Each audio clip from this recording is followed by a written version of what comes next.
Hi everyone, welcome back. Sorry I've been able to post a video over the last week, and that's primarily because I have been away and I've been trying to spend some more time with my family. But I'm back now and hopefully on track, and hope to have a video at least once a week. But for today I have a video filled with fall colors. Yes, here in the Midwest US we are almost into fall, and the weather also has been pretty mild all over also summer, and I thought might as well start painting some fall colors. Today I'm showcasing another stamp by Unity Stamp Company. The sentiment and the image is by Unity Stamp Company, and it was a release over the last week. I'll leave a link below if you're interested. And I thought of giving the deer or the stag or buck, I really don't know, but yeah, so I was just trying to go ahead and give it a beautiful fall background. And the leaves are pretty free form. I didn't really sketch any of them, just free form leaves. And the only difference today would be the choice of watercolors. I'm trying out a new set of watercolors, new to me, and I picked it up at my local craft store, and it's called Yarka. Again, I really don't know. I hope I'm pronouncing that right. But these are semi-moist watercolors, so they are kind of moist, so you don't need to spray them too much with water, and they remain moist to touch in the pans. And once they dry on paper, they do leave a kind of a sheen behind, which I have seen with watercolors which have a bit of honey in them, but I have never used this particular brand before, and so that's what I'm using. And these colors especially, they lend themselves very well to fall colors, this particular set that I have. And so that's the only difference today. These are once again semi-moist transparent watercolors, and that makes layering far more easier, and they do remain moist a little longer even on paper, and I'm really enjoying it. And this is my second painting using them, and the first one once again fall leaves, which I'll be showing you a little later. There are a couple of stills towards the end of the video where you will see me showing you another card with just a sentiment and the wreath, and that was once again painted with the same watercolor set that I am using today. So to begin, I stamped the image, or rather printed the image and printed the sentiment, and got to work. I hope you enjoyed this one.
So here you can see me using an old nib.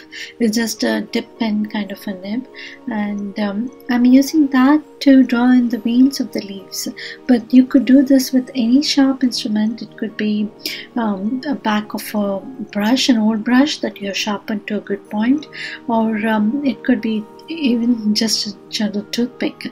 But the purpose here is, or the way this whole thing works is, wherever you draw the line with a sharp instrument or a sharp nib, it's going to make a mark there, and the pigment goes and settles into that crevice there, or into that the line or the mark that you made, and that is what gives it the darker a darker look, and that is what makes it stand out. So make sure that your paper is damp at the point when you start to make the lines, and the paper has to be slightly damp, otherwise the pigment will not be drawn into the crevice. So keep your paper a little damp and go over it with a sharp instrument or a sharp nib, and let the pigment go and fall into that space. And if your pigment has already started to dry, then go over it once again with a slightly darker pigment and a slightly damper brush, and that will let the pigment go and settle into the crevice. So that's how I have been drawing all the veins in this particular painting today.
So here I'm nearing the completion of the background.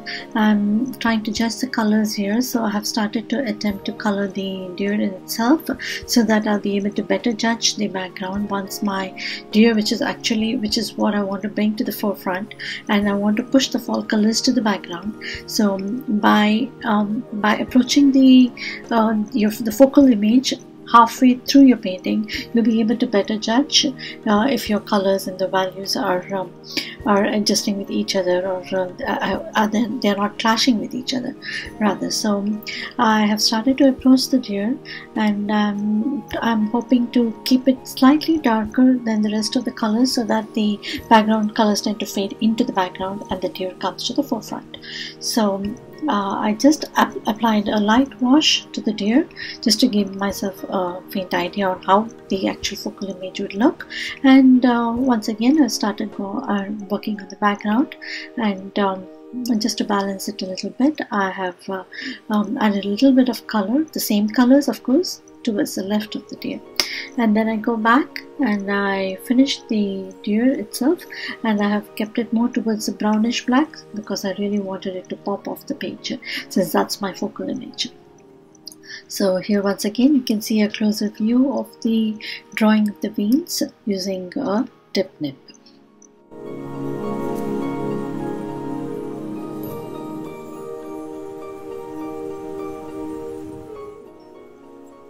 So I'm nearing the completion of this particular painting today.